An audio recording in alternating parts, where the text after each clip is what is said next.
자, 그럼 시작하겠습니다. 안녕하십니까. 저는 LPI 라카니온 프랙시스의 백상현입니다. 공지해드린 바와 같이 오늘 이 강의는 입문용 강의입니다. 입문용 강의이기 때문에 그렇게 어렵지 않게 락강 정신분석의 기초적인 아주 중요하지만 그럼에도 불구하고 충분히 여러분들이 입문자라 해도 이해하실 수 있는 방식의 그와 같은 내용들을 해설해 드리는 강의가 될 것 같고, 시간은 뭐 1시간 반 정도 지속될 것 같습니다. 그리고 특히 오늘 강의는 앞으로 8월에 진행될 예정인 8회차 강의죠. 8주 동안 진행되는 8월 7일 시작되는 강의에 대한 소개의 강의 영상이기도 합니다. 자, 그런 점들을 일단은 참조해 주시면서 제 강의를 들어 주시면 감사하겠습니다. 자, 먼저 오늘 강의의 내용에 대해서 여러분들이 어떻게 자료를 받을 수 있는지를 설명드리겠습니다. 지금 여러분들 보시는 그 우측에 제가 이렇게 저의 아이패드로 강의 내용과 자료들을 보여드리고 있는데, 이게 반사가 심하고 해서 여러분들에게 잘 보이지 않을 겁니다. 그러니까 여러분들이 좀 더 깨끗한 자료를 받아 보시기 위해서는 지금 여러분들이 보시고 있는 이 유튜브 화면에 그 설명란에 가시면, 이 강의의 설명란에 가시면 제가 블로그 링크를 걸어놨습니다. 그 블로그에 가시면 저의 블로그인데요. 거기에 PDF 파일로 총 14장 분량의 강의록 자료가 업로드되어 있습니다. 자, 그러면 오늘 일단 제목과 그 다음에 차례를 먼저 말씀을 드리겠습니다. 오늘 여러분들에게 어떤 강의를 해드릴지에 대한 제목은 증상의 해석학이라는 제목을 붙였어요.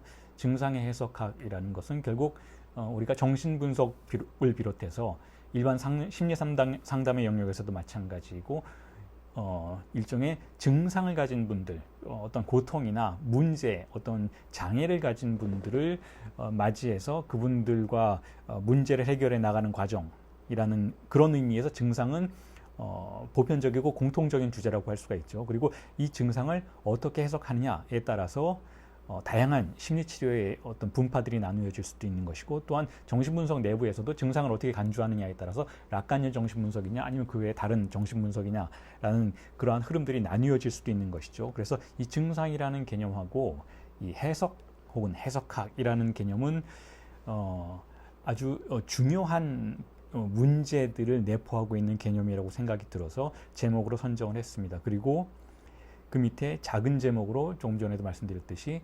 상담사를 위한 락강 정신분석 입문이라는 소제목을 달았는데, 제가 굳이 상담사라는 이 타이틀을 달아놓은 이유는 이렇습니다. 많은 분들이 사실은 우리나라에서 심리상담의 영역에 종사하고 계십니다. 그분들은 어떤 분들은 학생으로서 그 심리상담을 공부하고 계신 분들도 계시고, 또 어떤 분들은 실제로 업으로 그것을 삼고 자신의 삶을 살아가기도 하고 또 연구를 이어나가기도 하는 분들이 굉장히 많이 계신데, 특히 우리나라의 그런 현상들이 2000년대 초반부터 확산되기 시작을 했던 것인데요. 자, 이 심리상담의 영역에서 공부를 하시는 분들 중에서 인간의 마음을 다루다 보니 지금 현재 주어진 이론들만으로는 우리의 마음에 존재하는 문제들이나 어떤 그런 장애들을 파악하는데 좀 역부족이다라는 것을 느끼시고 점점 더 많은 공부를 하고 계신 분들이 있습니다. 저희 LPI에도 이미 상담을 하고 계시고 상담사 자격증을 갖고 계신 분들도 많이 참여를 하셔서 그냥 상담사 공부하실 때에는 어떤 작은 단편적인 그런 수준에서 프로이트를 공부했었는데 조금 더 깊이 있게 공부를 하고 싶다. 인간의 마음을 다루다 보니 그렇게 공부의 양을 좀 늘려서 더 많은 지식을 쌓아야만 인간이란 존재를 이해할 수 있을 것 같다라는 그런 학구열을 보이시면서 참여하시는 분들도 많이 계시기 때문에 특히 상담사분들에게 어떤 지적인 갈증을 만족시켜 드리기 위한 특강이라는 의미에서 이런 제목을 달아 놓았고, 동시에 락카니안 정신분석이라 해도 일반 상담을 하고 계신 분들과 전혀 다른 어떤 다른 직업을 갖고 있는 건 아니라는 의미에서도 상담사들에게 상담사분들에게 저의 강의를 공개하고자 하는 그런 마음을 먹게 되었던 것인데요. 왜냐하면 우리는 다른 일을 하는 것이 아니니까요. 인간을 다루고 인간의 마음을 다루고 인간의 고통과 인간의 존재 문제를 파악하고자 연구하고 노력한다라는 의미에서는 사실상 같은 흐름을 같은 방향으로 나아가고 있다라고 생각을 할 수 있는 것이니까요. 자, 그런데 물론 접근 방법이 많이 다르긴 하죠. 일반 심리 상담에서는 심리학을 베이스로 해서 상담에 실천을 해 나가는 반면에 정신분석에서는 심리학이 아니라 정신분석, 그야말로 말 그대로 정신분석이라는 무의식을 가정하는 그와 같은 이론을 전제하는 실천들을 통해서 상담을 해 나간다라는 의미에서는 사실상 상당히 많은 차이가 있는 것이기도 하죠. 하지만 이 차이가 적대적이라고 생각하지는 않습니다. 상호 보완적이고 상대방의 어떤 이론적인 성과들을 수용해서 그 나름의 실천의 영역을 보다 풍부하게 확장시킬 수 있다라는 생각을 갖고 있기 때문에 일반 심리 상담사분들에게도 저의 이론과 강의들이 공개되어서 널리 이해되기를 바라는 마음에서 이런 특강을 마련했다라는 점을 일단은 먼저 강조를 드리고 싶습니다. 자, 그리고 나서 증상 해석학, 상담사를 위한 락강 정신분석 입문이라는 이 타이틀 아래 제가 작은 소제목들을 달아놨죠. 오늘 어떤 이야기들이 진행되어 나갈지에 대한 7가지 테마를 정해 놓았습니다. 먼저 1번 차례의 테마는 이렇습니다. 가족소설과 근본환상이라는 테마를 먼저 말씀을 드릴 테고, 자, 심리상담이란 무엇인가, 정신분석 상담이란 무엇인가에 대한 관점을 가족소설과 근본 환상이라는 개념을 통해서 설명드리는 그와 같은 출발점으로부터 그 다음에 정신분석, 특히 락카니안 정신분석에 고유한 상징계가 무엇인지에 대한 설명을 드리겠습니다. 이 상징계가 무엇인지에 대한 설명을 드린다는 것은 사실상 정신분석이, 특히 락강 정신분석이 어째서 언어를 중심으로 인간의 무의식을 파악하려고 하는지에 대한 설명을 가능하게 할 수 있기 때문에 중요한 문제라고 생각이 되어서 2번째 차례에 올려놓았습니다. 그리고 상징계라는 것이 작동하는 방식으로는 환유와 은유가 있다는 부분에 대해서도 여러분들에게 설명을 드리기 위해서 2번째 차례로 그 테마를 올려놓았고요. 그리고 3번째 차례에서 말씀드릴 건 무엇인가 하면 유명한 명제이죠. 역시 락강의 성관계는 없다라는 명제에 대한 설명을 일단은 제시해드리고자 합니다. 왜냐하면 이 성관계라는 없다라는 것은 결국 프로이트가 문명 속의 불만에서 이야기했던 주입상스의 픽진성, 즉 성충동의 만족의 불가능성에 대한 그와 같은 전제의 명제이기도 하고, 동시에 상담실을 찾아오는 모든 존재들이 바로 이 문제 때문에, 즉 주입상스의 핍진 때문에 자신이 자신도 모르는 사이에 탐닉하고 있는 또 다른 증상에 의해서 휘둘리고 있는 그와 같은 상황 때문에 분석가를 찾아오는 것이기 때문에 이 역시 아주 중요한 테마라고 생각이 되는 것이죠. 자, 그래서 그게 3번째 차례이고, 그 다음으로 4번째 본격적으로 제가 증상이 무엇인지에 대해서 락강적인 관점에서 여러분들에게 설명을 드리겠습니다. 락강이 처음부터 그렇게 생각한 것은 아니지만 후기로 갈수록 증상이라는 개념, 증상은 우리 모두 다 알고 있는 것처럼 우리가 어디 아프거나 마음이 혼란스럽거나 하는 그와 같은 문제들을 증상이라고 파악을 하는데, 후기 락강은 증상에 대한 관점과 태도를 변화시킴으로써 정신분석을 비롯해서 일반 심리 상담이 한계를 넘어서고 극복할 수 있는 그런 계기를 마련했다라는 의미에서 아주 중요한 전환점을 겪게 되는데, 그게 바로 증상을 보상체계로 바라보는 그와 같은 태도라는 것이죠. 그래서 4번째 차례에서는 제가 어떻게 증상이 보상의 역할을 하는지, 우리가 픽진한 상태에서 살아가는 우리의 존재에게 증상이 일종의 고통이 아니라 사실은 쾌락을 주는 보상의 체계로 작동하는지에 대한 언급을 여러분들에게 설명을 해드리겠습니다.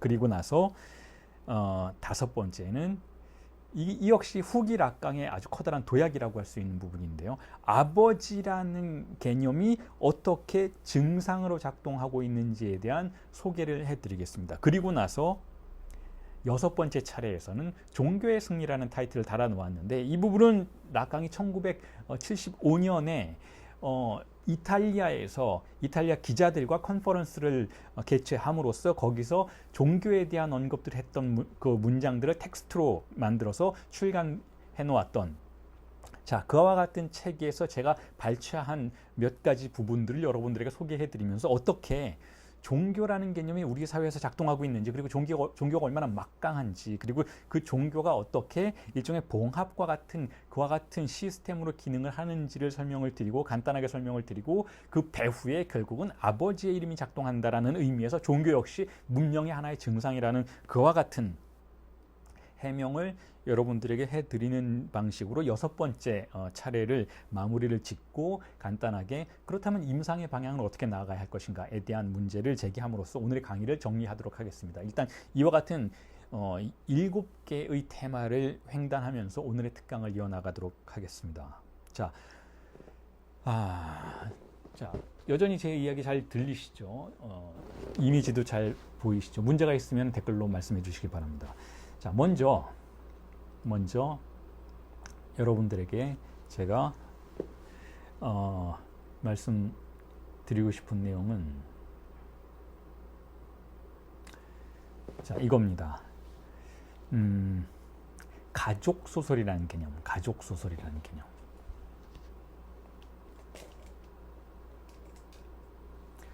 자, 가족 소설이라는 개념이 무엇인가?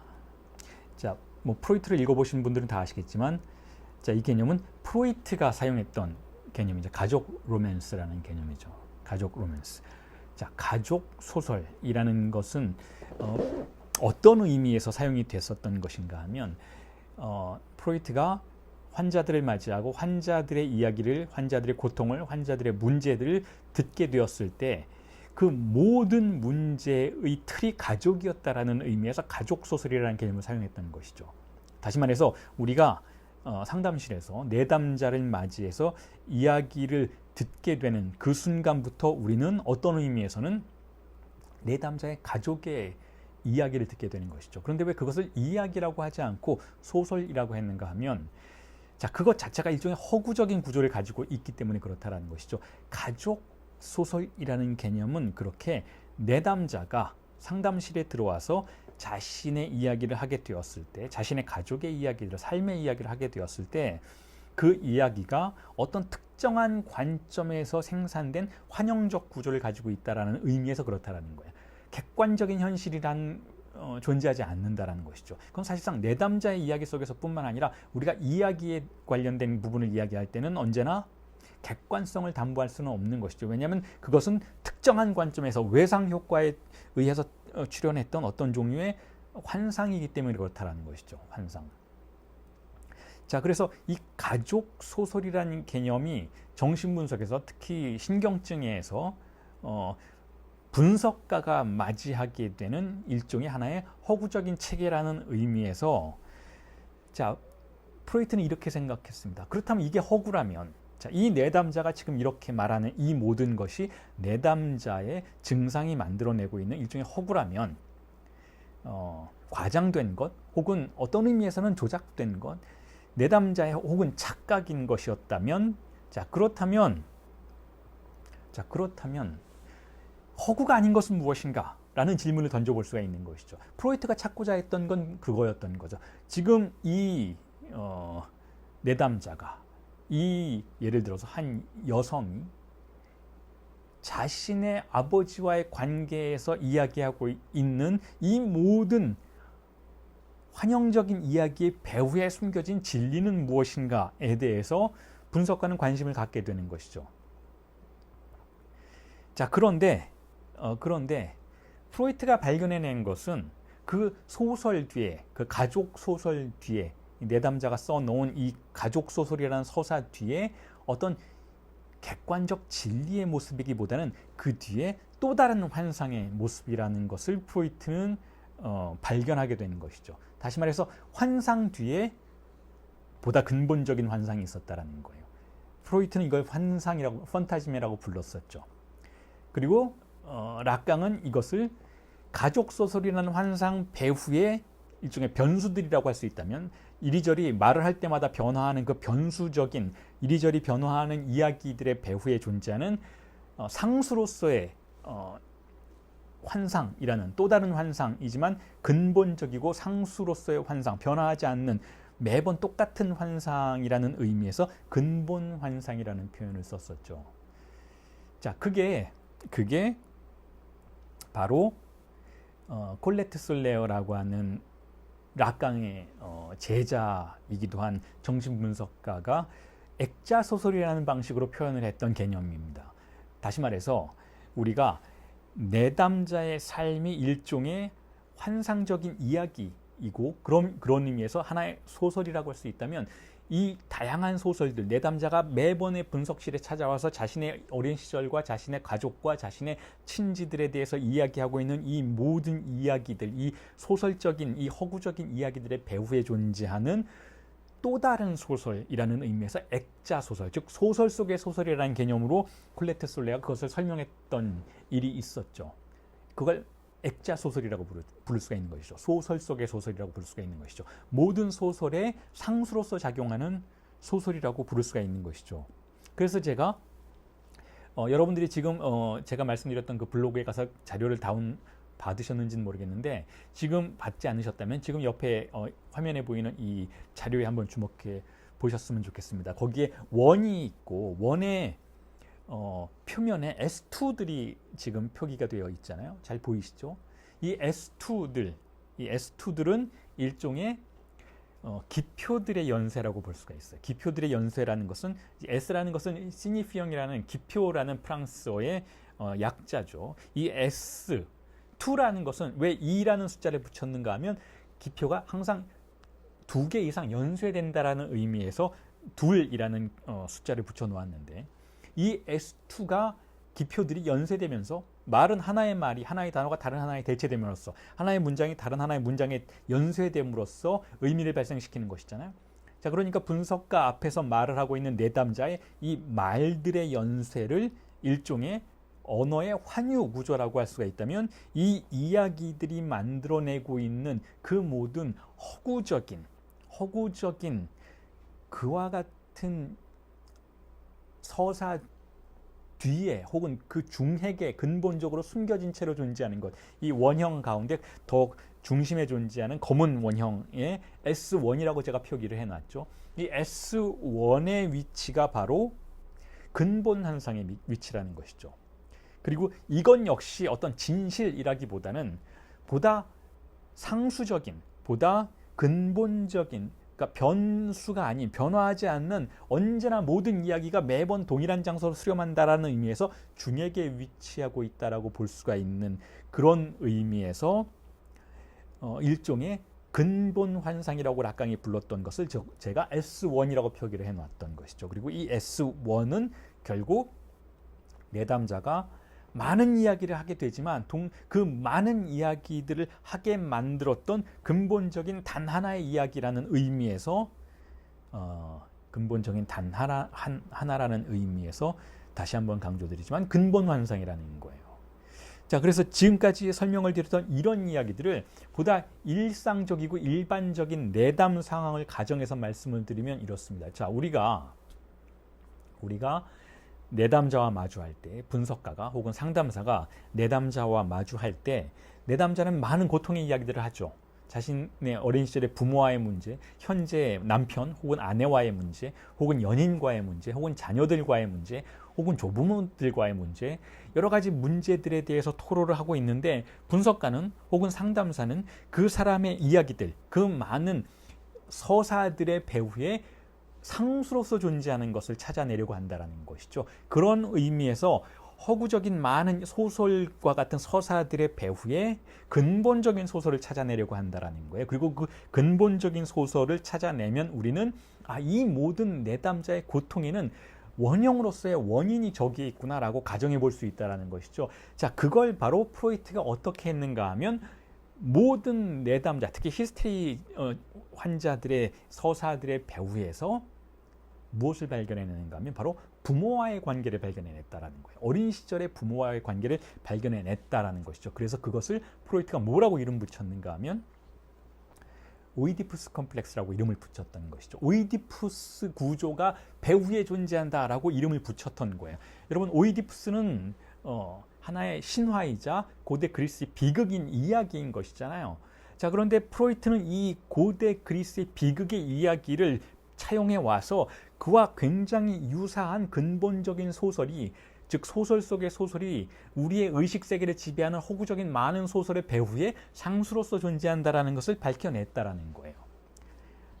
남자아이의 경우에 어머니를 욕망하고 아버지를 증오했던 그 원형적인 욕망의 구조, 원형적인 비극적 소설의 구조가 결국은 소설 속의 소설이었다라고 프로이트는 생각했다라는 거죠. 그리고 여성의 경우에는, 여자아이의 경우에는 어머니를 사랑하고 아버지에 대한 어떤 밀어냄의 감정을 느끼지만 곧바로 다시금 아버지를 사랑하게 되면서 어머니와 경쟁 관계를 맺게 되는 그와 같은 원형의 구조가 또한 소설 속의 소설로서 존재한다라고 할 수가 있는 것이죠. 자, 그런 의미에서 프로이트는 결국 가족 소설의 배후에 이미 오이디푸스라고 하는 근본적인 소설 속의 소설이 있다라는 것을 간파해내고 발견해내고 이론화해 냈다라는 것을 충분히 이해할 수가 있다라는 거죠. 자, 인간은 그렇게 자신의 존재와 자신의 삶을 하나의 이야기로, 하나의 서사로서, 하나의 허구적인 소설로서 구성해내지만 자신도 모르는 새에 혹은 자신이 모르는 영역에 근본적인 소설 속의 소설을 숨기고 있는 존재라고 파악될 수 있다는 것이죠. 자, 이처럼 이와 같이 인간을 하나의 서사구조적인 존재로 보는 것, 즉 인간을 언어적인 존재로 보는 것이 정신분석의 특징이에요. 그렇기 때문에 심리상담도 마찬가지이지만 정신분석은 특히 그렇기 때문에 언어 치료를 중요하게 생각한다는 거죠. 왜냐하면 결국 소설 속의 소설이라는 것도 언어의 구조로 각인되어 있는 것이기 때문에 그것의 위치를 변화시킨다든지 그것에 집중된 리비도를 완화시킨다든지 할 때에는 언어적인 접근, 즉 상징화가 유일한 해결책이라고 생각한다는 것이, 약물 같은 걸 사용하지는 않는다는 거예요. 자, 그런데 어째서 인간은 이렇게 자신을 서사적인 존재로서 혹은 소설적인 존재로서 혹은 언어적인 존재로서 규정하게 되었는가에 대한 설명을 여러분들에게 드리기 위해서는 상징계가 무엇인지에 대한 설명이 필요해요. 자, 상징계 이론에 대해서 락강만큼 정교한 해설을 제시해 냈던 학자는 또 없었죠. 상징계가 무엇인지에 대해서 우리가 이해할 수 있다면 어째서 심리상담의 영역에서 마찬가지이고 특히 정신분석의 영역에서 무의식을 다룰 때 언어를, 즉 내담자의 말을 귀하게 여겨야 하는지를 이해할 수가 있게 되는 것이죠. 자, 상징계란 무엇인가에 대한 설명을 이어나가도록 하겠습니다. 자, 상징계란 무엇인가? 자, 상징계는 락강 정신분석을 알고 계신 분들이라면은 다 들어보셨을 내용이죠. 개념이죠. 상징계, 실제계, 상상계, 이 3구조, 이 삼위일체의 구조가 락강 이론의 아주 근본적인 요소로 자리하고 있는데 여러분들 뭐 책을 읽어보셔도 그렇고 요즘에는 유튜브에도 의미심장한 강의들, 상당히 수준 높은 강의들이 많이 올라와 있어서 여러분들이 한번 정도는 검색을 해 보셨을 것이라고 짐작이 되는데 그곳에서도 락강 정신분석에 대해서 해명을 할 때 상당히 곤란해 하시면서 뭐 이렇게 했는데 최선을 다해서 설명을 했는데 참 어렵다 이런 말씀을 많이 하시는 걸 제가 봤어요. 그리고 다른 대학 강의에서도 그런 말씀들을 많이 하시는데, 자, 왜 상징, 상상, 실제 이 굉장히 단순 명료해 보이는 개념 하나를 설명하는데도 이렇게 어려움을 토로할 수밖에 없는가 하면 지금 그 말씀부터 먼저 여러분들에게 드리자면 이렇습니다. 락강의 이론의 구조는 한 번 정해진 뒤에 고착되지 않았기 때문에 그래요. 매번의 세미나에서 혹은 삶의 여정 속에서 락강이 계속해서 강의를 해 나가는 과정 속에서 이 상징, 상상, 실제라는 개념조차도 다른 많은 개념과 마찬가지로 조금씩 변화하고 성장해 나갔기 때문에 그렇다는 것이죠.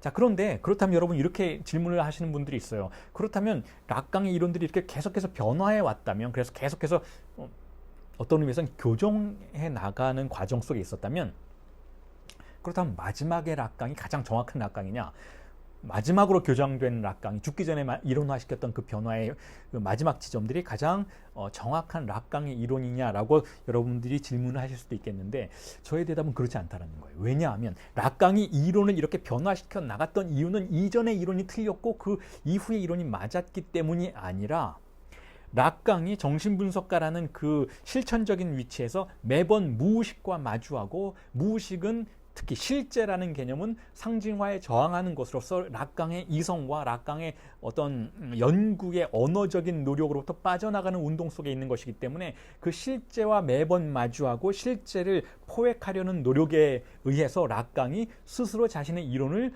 변화시킬 수밖에 없었다라는 사실을 이해해야만 한다는 것이죠. 그 이야기는 무슨 이야기인가 하면 락강이 이론을 변화시켰던 이유는 지금 이 순간 락강이 마주한 매번의 실제에 대응하기 위해서였던 것이지 어떤 더 정확한 절대지, 해겔의 절대지와 같은 개념의 어떤 방향성을 가지고 완벽한 이론에 도달하기 위해서 그랬던 것이 아니라는 거예요. 왜냐하면 그런 건 불가능하니까.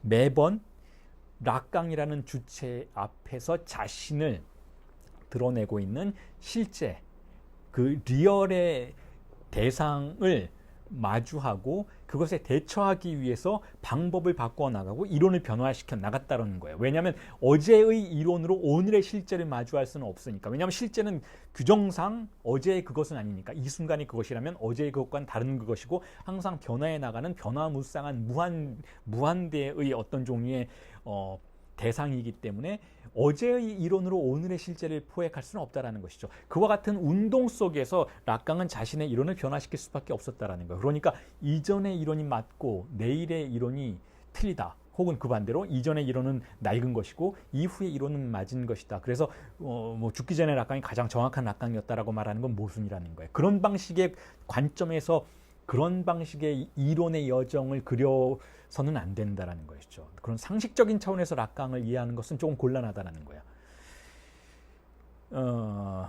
매 순간 맞았었다라고 하는 것이 더 옳은 표현이겠죠. 혹은 매 순간 틀렸었다라는 것이 옳은 표현이겠죠. 왜냐하면 실제를 겨냥하고 실제에 대응하기 위해서 고안된 이론이라는 것 자체가, 언어라는 것 자체가 실제 그 자체는 아닌 것이기 때문에 결국은 매번 맞기도 하고 매번 틀리기도 하는 것이지 어제는 틀렸고 오늘은 맞았다라는 개념으로 락강의 이론적인 변화들을 파악할 수는 없다는 것이죠. 자, 일단 사적은 그 정도로 말씀을 드리고, 자, 상징계란 무엇인가에 대해서 설명을 드리겠습니다. 상징계란 무엇인가? 제가 지금 말씀드린 이 상징계란 무엇인가는 락강의 후기 이론에 더 많이 경도된 해명이라고 여러분들이 이해해 주셨으면 좋겠고, 단지 또한 락강의 이론일 뿐만 아니라 저의 해석이 많이 가미된 이론이라는 사실도 염두에 두셨으면 좋겠습니다. 자, 상징계란 무엇인가? 상징계, 프랑스어로 쌍블릭이라고 하고, 또는 후기의 락강은 그것을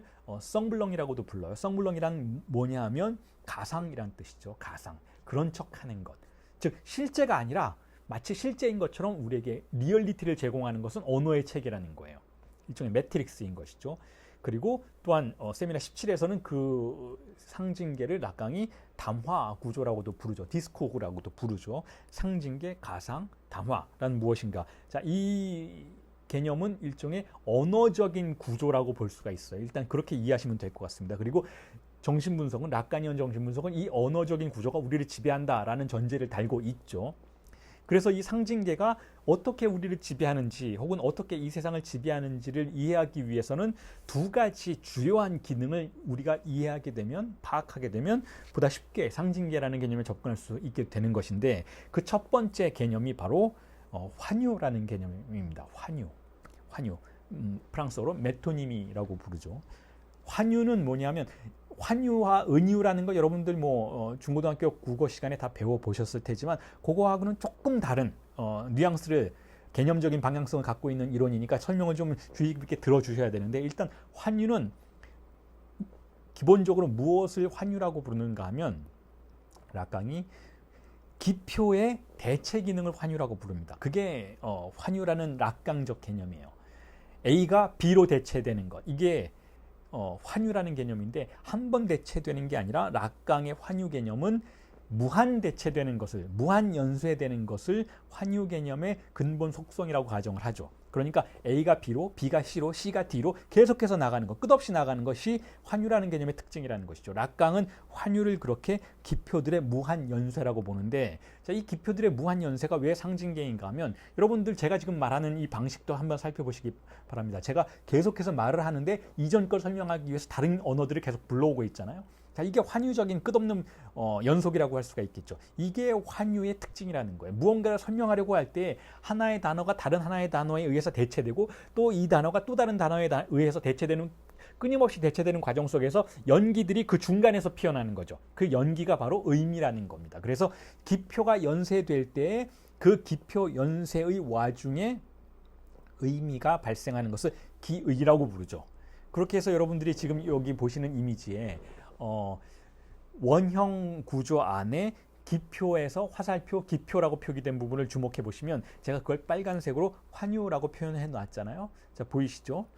그리고 그 중간에 아래로 떨어지는 화살표의 의미라는 개념을 또한 표시해 놨습니다. 그러니까 결국 환유라는 구조는 어떤 구조인가 하면 의미를 생산하는 구조이기도 해요. 그런데 의미를 어떻게 생산하는가 하면 기호의 방식으로 생산하는 게 아니라, 즉 하나의 기표가 하나의 대상을 딱 찍어서 그것을 지시하는 방식으로 의미를 생산하는 게 아니라 하나의 기표가 다른 하나의 기표에게 대체되는 과정 속에서 의미를 생산한다라는 의미에서 상당히 소시르적인 개념이라고 할 수가 있는 것이죠. 여러분, 소시르의 구조주의 언어학을 여러분들 한 번쯤은 들어보셨을 텐데, 소시르의 위대함이란 무엇인가요? 언어가 우리가 진정으로 어떻게 쓰이는지, 그리고 의미가 진정으로 어떻게 발생하는지를 20세기의 언어학자였던 소시르가 비로소 밝혀냈다라는 데 의미심장한 부분이 있는 것이죠. 이전에는 어떻게 생각했느냐 하면 언어가 하나의 대상과 일치하는 방식으로 무언가 의미를 만들어낸다고 생각했어요. 예를 들면 위대함이라는 단어를 쓰면 위대함이라는 어떤 의미의 실체가 있어서 그것과 연결시켜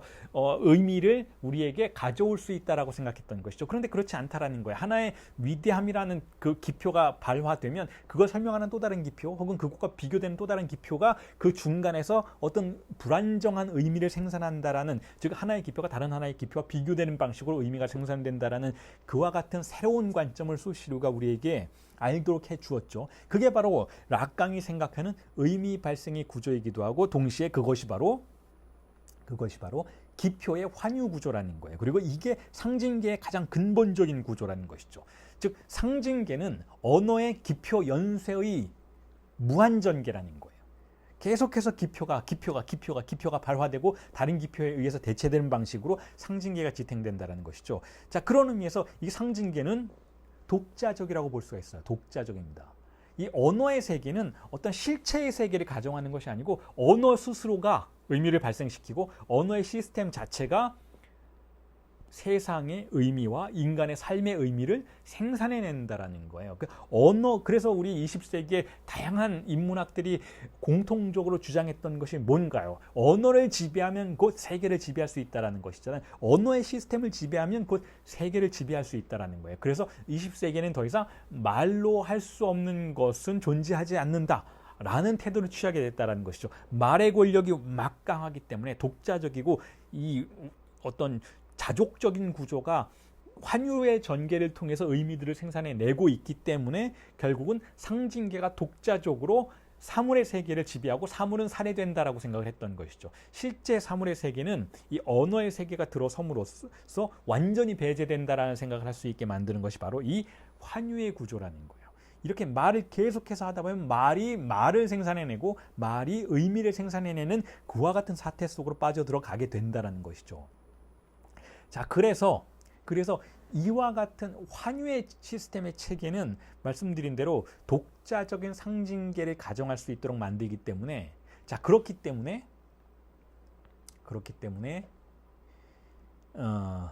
구조주의와 아주 맞닿아 있는 부분이라고 할 수 있어요. 구조주의. 1970년대에 막강한 세력을 떨치게 되었던 그 프랑스, 특히 프랑스를 중심으로 했던 그 구조주의의 다양한 흐름들과 맞닿아 있는 부분이라고 할 수가 있는 것이죠. 이 환유의 시스템만을 가정해 본다면 그렇다라는 거예요. 그리고 이 환유의 시스템에서는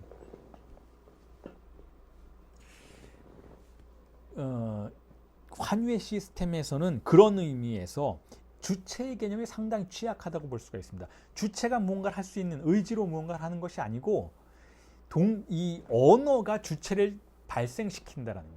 인간이 무언가를 스스로 나는 이런 존재가 될 거야, 나는 저런 존재가 될 거야 라는 것이 아니고 한 사회를 어떤 언어의 시스템이 지배하느냐에 따라서 그 사람은 그런 존재로 태어나서 그런 존재로 살아간다는 의미에서 주체가 거의 팽진한 상태에 도달하게 된다는 것이죠. 주체란 존재하지 않는다는 거예요.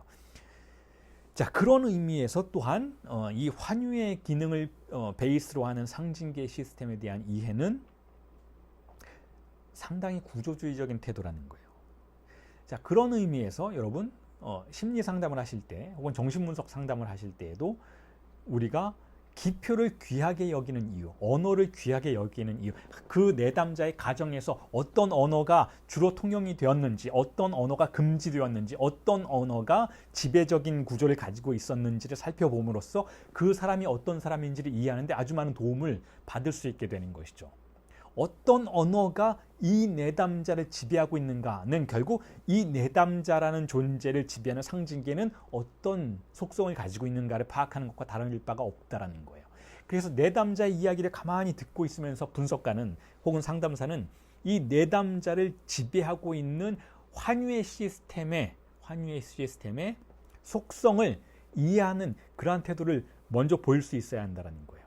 내담자의 끝없는 말들, 내담자가 계속해서 말을 하죠. 어떤 내담자는 말을 할 줄을 모르고 침묵을 지키지만 대부분의 내담자라면 분석가의 혹은 상담사의 유도에 의해서 많은 이야기들을 쏟아내게 되는데 그 많은 이야기들에 쏟아지는 그 언어들의 특징이 결국은 이 사람을 표현하고 있는 것이 아니라 그 언어가 이 사람을 표현하고 있다. 이 언어의 더미들이, 이 언어의 환유의 시스템들이 결국 이 사람을 지배하고 있다는 것을 우리가 이해할 수 있도록 해주는 것이죠. 그래서 그 언어의 어떤 풀을, 그 언어의 숫자 혹은 속성들을 바꾸는 노력을 통해서도 충분히 이 내담자의 삶에 변화를 줄 수 있다는 것이죠. 그게 바로 이 상징계를 환유적 체계로서 파악하는 그러한 관점을 통해서 우리가 상담 상황에 적응해 볼 수 있는 문제라는 거예요.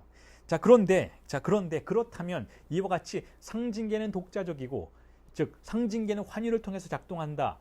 상징계는 결국은 그 자족성을 통해서 주체를 지배하고 주체를 생산한다라는 문제를 우리가 감안해 볼 때에는 자, 어떤 부분이 드러나는가 하면 결국 실체란 존재하지 않는다라는 것과 마주하게 된다라는 거. 어떤 실체, 속성 그런 건 존재하지 않는다라는 거예요. 그 사람의 뭐 어떤 예를 들어서 유전적인 실체, 그 사람이 뭐 부모에 대해서 어떤 생체적인 특징을 갖고 있었는데 그 생체적인 특징이 이 사람에게 이어져서 어떤 성격을 갖게 되었다라는 그와 같은 태도를 우리는 견지할 수 없게 된다는 것이죠. 예를 들어 혈액형 검사를 해서 이런 혈액형은 저런 성격이더라 하는 그와 같은 관점으로 접근하지 않는다라는 거예요. 왜냐하면 혈액형이 이 사람의 어떤 생체적인 특성을 A라는 방식으로 규정했다 해도 이 사람을 어떤 언어가, 어떤 상징계가 지배하느냐에 따라서 이 사람은 다른 속성을 갖게 될 수 있는 것이니까 결국 언어가 우위에 존재한다, 상징계가 우위에 존재한다, 자족적으로 권력을 행사한다라는 그러한 관점은 인간을 파악하는데 특히 상담의 영역에서 아주 중요한 논점이라는, 자, 그와 같은 부분을 우리가 염두에 두면서 또 하나의 질문을 던질 수가 있겠죠. 그렇다면 과연 락강의 상징계라는 개념은 결국 외부는 없는가? 외부와 관계하지 않는가? 그냥 자족적인가? 이건 어떤 언어의 시스템이고 언어 스스로 만들어내는 환영적인 의미들의 세계, 가족소설의 세계의 어떤 베이스가 되는 체계일 뿐인가? 이 외부는 존재하지 않는가? 이건 외부의 영향을 받지 않는가라는 질문을 던져볼 수가 있는데 그렇지 않다라는 거예요. 상징계는 분명히 외부와 관계한다라는 것이죠. 그 부분을 이해하기 위해서 은유라는 개념을 우리가 언급하지 않을 수 없다라는 거예요. 은유라는 개념, 메타포라는 개념을 언급하지 않을 수 없다는 거죠. 왜냐하면 이 은유라는 개념이야말로 환유 못지않게 상징계를 지탱하는 아주 중요한 기능이라고 할 수 있기 때문에 그렇다라는 거예요. 자, 은유는 무엇인가 하면, 자, 은유는, 자, 이 이미지를 한번 보십시오.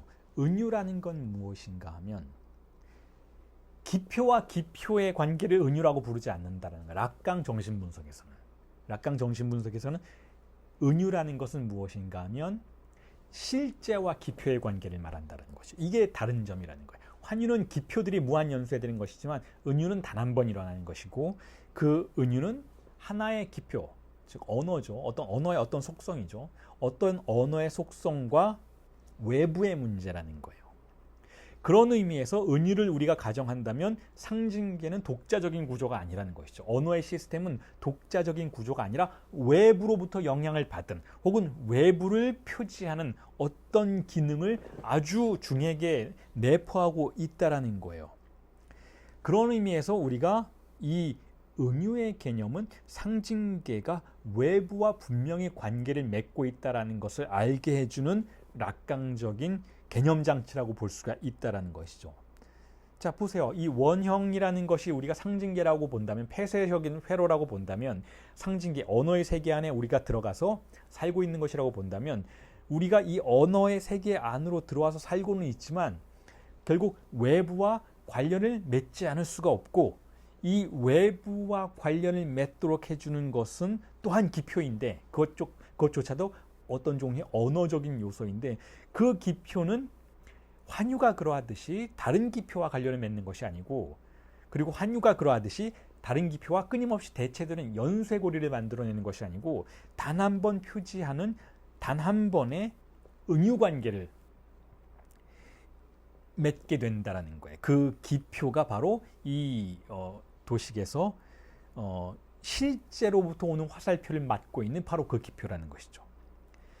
자, 그래서 은유라는 개념은 그래서 상징계를 흔들 수도 있고, 또는 심지어는 그 상징계가 우리가 어떻게 생겼는가를 추정해 볼 때 상징계가 처음 시작되었던 촉발점, 왜냐하면 상징계가 무언가 발생하기 위해서는 무언가가 있어야 되는 것이잖아요. 이런 허구적인 어떤 구조가 출현하기 위해서는 무로부터 무언가가 출현했다기보다는 어떤 실제가 있어야 하는 것이잖아요. 그 실제가 바로 정신분석에서는 주입상수의 실제라고 부르는 것이고, 그 실제가 바로 결국 은유를 통해서 첫 번째 기표를 탄생시키는 것이고, 그 첫 번째 기표를 이후에 대체하는 과정 속에서 환유가 일어나서 결국은 하나의 상징계가 구성되었다라는 그와 같은 관점에서 본다면, 은유는 상징계의 환유 못지않게가 아니라 환유보다 더 중요한 기능이라고 볼 수가 있다는 거예요.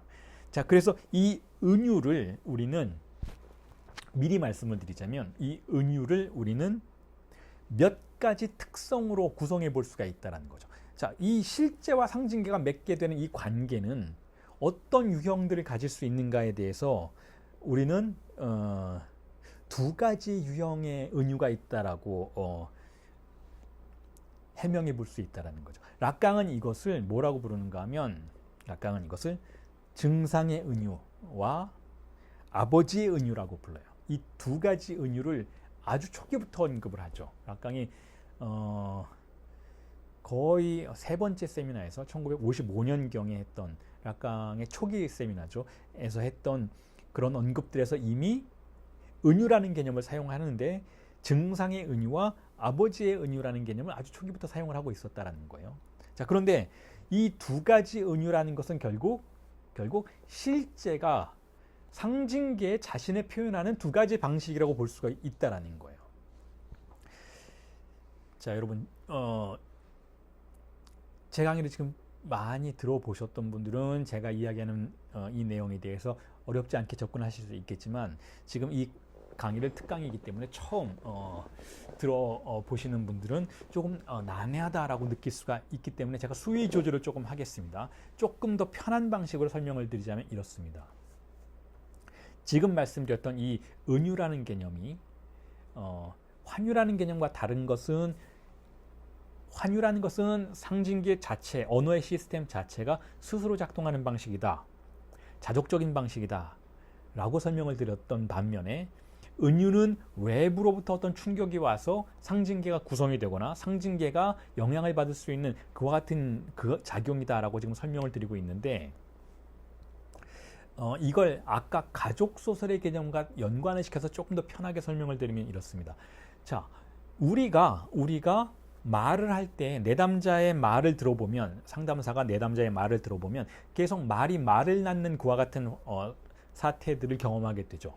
이 사람이 계속해서 무언가 말을 낳고 말을 하는 방식으로 말 속에 파묻히는 듯한 느낌을 듣게 되고, 갈피를 못 잡고 길을 잃게 되는 그와 같은 느낌을 받게 되는데, 자, 이와 같이 말이 끊임없이 이어지는 것은 환유적인 시스템이라고 볼 수가 있어요. 그리고 이 환유적인 시스템 안에서 어쨌든 내담자는 어떤 종류의 쾌감을 얻고 있는 것이죠. 말을 함으로써 어떤 종류의 쾌락이 생산이 된다라고 우리는 분명히 느낄 수가 있는데, 그런데 이 말의 배후에, 이 하나의 가족 소설의 배후에 보다 근본적인 소설이 있을 것이다 라고 제가 아까 설명을 드렸잖아요. 그걸 프로이트는 오이디푸스 컴플렉스의 오이디푸스 소설이다 라고 가정을 했다 라고 설명을 드렸었던 것이잖아요. 자, 그렇다면 이 소설과 소설 속의 소설, 혹은 소설과 근본 환상의 관계, 이 구도 속에서 보자면 소설은 일종의 환유적인 영역에 속한다고 볼 수가 있고, 이 환유적인 영역의 원인이 되었던 근본 환상의 그 장소에서는 환유가 아니라 은유가 일어나고 있다라고 볼 수가 있다는 것이죠. 왜냐하면 오이디푸스 컴플렉스라고 하는 그 근본 환상의 구조, 그 근본적인 이야기의 구조, 어떤 허구적인 이야기의 배후의 상수로서 존재하는 근본적 소설의 구조의 대상은 무엇인가 하면 바로 어머니이기 때문에 그렇다라는 거예요. 오이디푸스가 그런 거잖아요. 어머니를 포기해야만 했던, 그래서 어머니를 대체하고 아버지의 판본으로 자신의 삶과 욕망을 이어나가야만 했던 어떤 아이의 이야기가 오이디푸스인 것이잖아요. 그 초기에는. 그렇다면 어머니는 무엇인가요? 금지된 대상인 것이잖아요.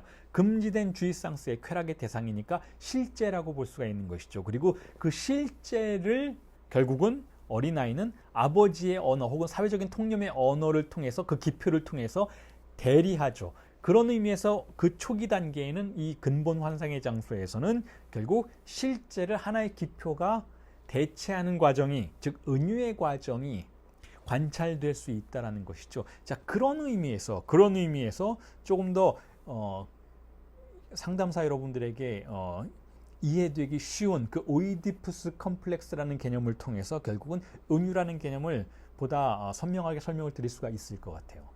즉, 환유는 다양한 이야기들이라는 거예요. 환유는 내담자 각각의 가정사에서 일어나는 다양한 이야기들이라는 것이죠. 하지만 그 환유의 배후에, 그 많은 말들의 연결의 배후에 도달하게 되는 장소에서 우리가 발견하게 되는 것은 은유적인, 은유의 구조를 갖는 근본 환상이라는 것이죠.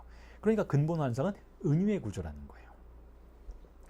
자, 그렇다면 정신분석은 어떻게 가정을 하나요? 정신분석은 그렇게 억압된 성충동의 세계를 실제라고 가정을 하고, 그리고 그 이후에 우리에게 쾌락 원칙과 현실 원칙의 작동 안에서 보호받고 있는 항상성의 장소에서 우리가 살아갈 수 있도록 만들어주는 그 언어적인 질서의 세계를 상징계라고 본다면, 자, 그렇다면 이 성충동, 억압된 성충동의 세계는 실제인 것이고, 그 실제는 완전히 억압되었는가 하면 프로이트의 규정대로 억압이 되었지만 억압되면 억압될수록 억압된 것은 회귀한다, 필연적으로 회귀한다라는 논리 안으로 다시 들어올 수밖에 없는 그와 같은 악순환 속에 빠지게 된다라는 의미에서 그것이 결국은 억압되었지만, 즉 한 번 은유되었지만 그 은유는 다시 회귀하게 된다라는 그와 같은 구도 속에서 우리는 결국 증상이라는 개념을 달리 파악할 수 있게 된다라는 거예요. 다시 말해서 증상이라는 것은 결국 성충동을 대체하는 어떤 것이라는 의미에서 은유라는 것이죠. 그래서 증상의 은유라는 것이 존재할 수 있다라는 거예요. 자, 어머니에 대한 성충동은 금지된 것이니까 실제 세계에 억압된 것이죠. 실제 세계인 것이죠. 그리고 그것이 은유되었다라는 것은 안정적으로 은유될 경우에는 승화되었다라는 의미가 될 수 있는 것이죠. 어머니에 대한 성충동이 결국은 다른 방식의 사회적으로 허용된 다른 쾌락의 유형으로 필터링 되었다라는 의미인 것이죠. 그런 의미에서 그 은유는 보다 합법적인 은유라고 할 수가 있을 것이잖아요. 그런데 그 합법적인 은유를 우리는 락강을 따라서 아버지의 은유라고 부를 수 있다는 거예요. 아버지라는 그러한 개념적인 틀을 이용해서 우리는 어머니를 은유하고 있다는 것이죠. 실제를 필터링하고 있다는 것이죠. 실제를 대체했다는 것이죠. 그렇게 한 번 은유가 일어나는 것을 아버지의 은유라고 본다면, 자, 그렇다면 아버지의 은유가 완전하게 성공을 하면 우리는 다른 증상을 겪지 않을 텐데, 프로이트가 보았더니 이렇게 아버지에 의해서 은유되었던 그 사건이 있었음에도 불구하고 항상 그 사건은 불완전하게 일어나기 때문에 다른 증상들을, 성충동에 관련한 다른 대체물들을 우리가 은유로서 혹은 증상으로서 경험하게 된다라는 그런 의미에서 또한 증상의 은유라는 것이 존재할 수 있다고 가정할 수 있다는 거예요. 다시 말해서 실제를 대체하는 두 가지 은유가 있을 수 있다는 거죠. 대체가 은유라면 실제를 억압해서 대신 활동하게 만드는 어떤 것이 있는데, 이게 우리 모두에게 수용되는 것이라면 그것은 아버지의 은유라고 볼 수가 있고, 모두가 그걸 받아들일 수 있는 것이니까 아버지의 은유라고 볼 수가 있는데, 그 아버지의 은유가 아닌 다른 것이 이 실제를, 이 성충동을 대리해서 우리를 찾아왔을 때 우리는 그것을 증상의 은유라고 볼 수가 있다는 거예요. 자, 그래서 이 두 가지의 은유는 결국 아버지의 은유이건 증상의 은유이건, 이 두 가지 은유는 모두 실제를 상징계 내에 대리한다라는 의미에서 실제와의 관계를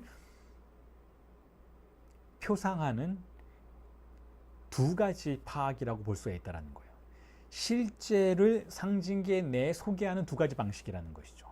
실제라는 것이 존재한다면, 주의상스가 존재한다면, 성충동이 존재한다면, 자, 그것을 우리가 상징계 내에 두 가지 방식으로 은유해 볼 수 있다는 거예요. 그리고 그 첫 번째가 바로 증상적인 방식이라는 것이죠. 증상적인 방식은 이 실제가 상징계 내에 들어와서 상징계를 보다 교란시킬 수 있는 그러한 효과를 발휘해요. 왜냐하면 그건 불법적인 은유이니까.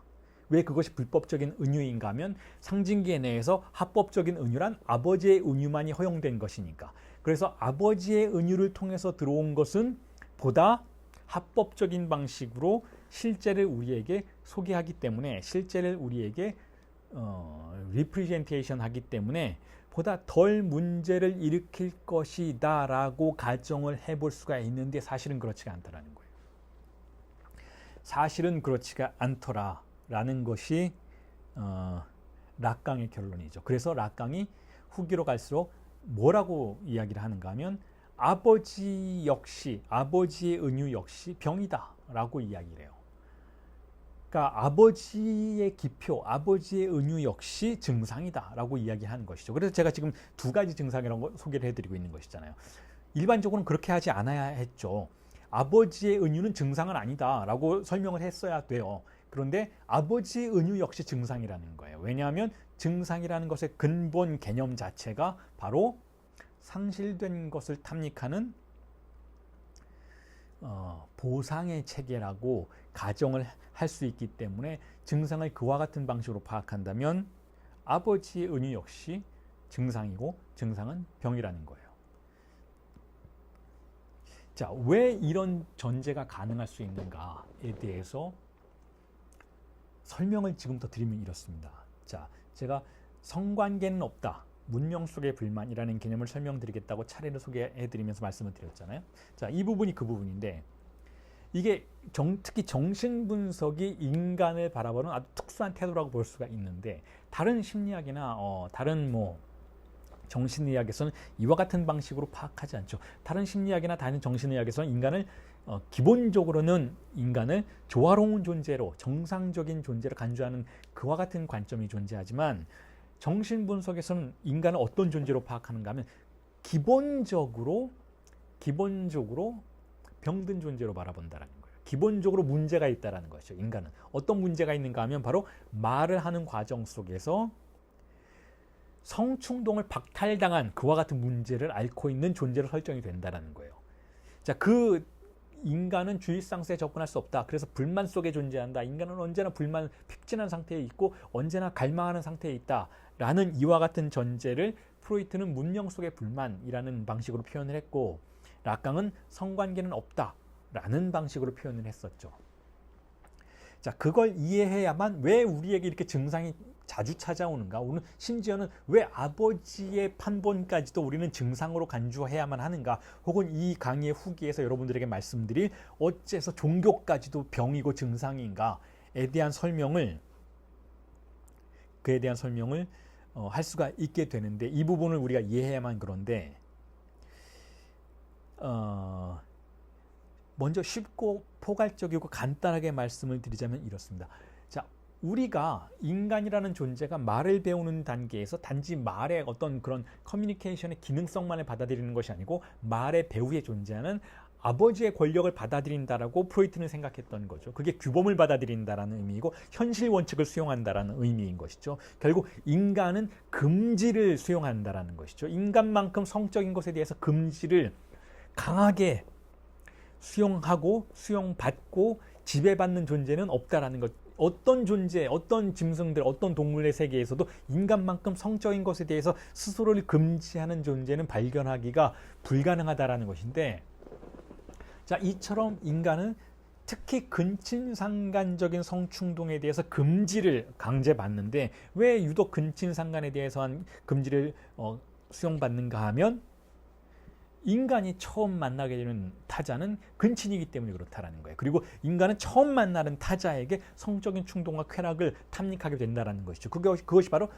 어린아이가, 유아가 부모, 특히 유아와 가장 많은 시간을 보내는 어머니와의 관계 속에서 쾌락을 탐닉하기 때문에 그것을 우리는 근친상간이라고 부른다라는 거예요. 근친상간적 충동이라고 부른다라는 것이죠. 이 근친상간적인 충동이 우리가 성인이 되어 생각하는 그와 같은 보다 외설적이고 보다 복잡단단한 그러한 근친상간적인 성적인 이미지는 아니겠지만 어쨌든 아이와 어머니 관계에서 발생하는 충동적 쾌락이라는 의미에서는 근친상간적 쾌락이라고 볼 수가 있는데 그 부분을 아이가 말을 배우는 단계에서 포기하도록 만든다는 것이죠. 어머니로부터 아이를 분리시키는 과정이 문명의 사회에는 언제나 어디에서나 존재한다는 거예요. 어떤 부족 사회에 가도 어떤 우리가 원시적인 삶을 그대로 이어가고 있는 부족의 단계의 인류를 발견한다 해도 거기서는 그들이 말을 하는 존재인 한 부모와의 근친상간적인 성충동을 금지하는 다양한 체계와 시스템들이 분명히 발견된다는 것이죠. 그게 바로 레비스트로스의 발견이라는 것이죠.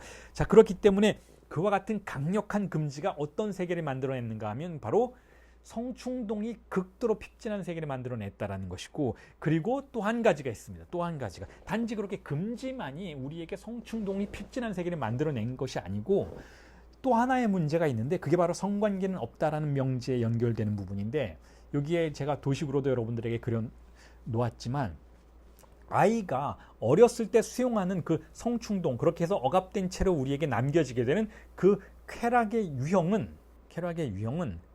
인간 대 인간의 양자관계, 상호관계, 즉 이성 간의 쾌락이 아니라는 거예요. 그 부분이 아주 중요하다는 것이죠. 여기서 락강이 성관계는 없다라고 말했던 것의 의미는 무엇인가 하면 남자와 여자가 없다라는 뜻이에요. 남자가 여자를 성적인 욕망의 대상으로 설정하고 여자가 남자를 성적인 욕망의 대상으로 설정하는 것이 아니고 다른 걸 설정하게 된다는 거죠. 다른 걸. 그 다른 게 바로 팔루스라는 거예요.